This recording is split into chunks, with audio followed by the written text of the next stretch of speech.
کہا جسے دنیا محمد کہتی ہے وہی تو مبارک ہے۔ اللہ اکبر، کہتے ابو معبد بھی گیا اور جا کے حضور کے قدموں میں بیٹھ گیا اور سعادتیں پا گیا، تیری تک کے ادامہ میں مرید ہو گئی۔ وہ بکری ام معبد کے پاس کب تک زندہ رہی؟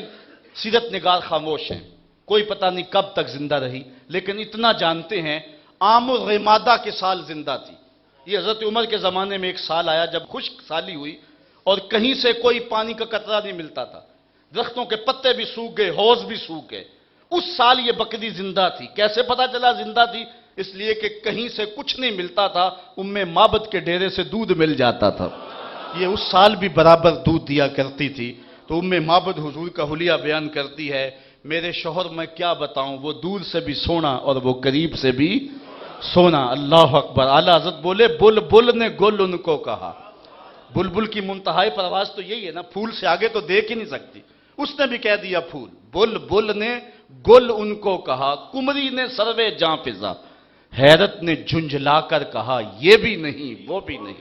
خورشید تھا کس زور پر، کیا بھڑ کے چمکا تھا قمر، بے پردہ جب وہ رخ ہوا یہ بھی نہیں وہ بھی نہیں۔ سمجھا نہیں ہنوز میرا عشق بے ثبات، تو کائنات حسن ہے یا حسن کائنات؟ آفاق کے ہر ہر گوشے میں قرآن سنا کر دم لینا، اب رکنا نہیں اب تھمنا نہیں، فردوس میں جا کر دم لینا، آفاق کے ہر ہر گوشے میں قرآن سنا کر دم لینا، اب رکنا نہیں اب تھمنا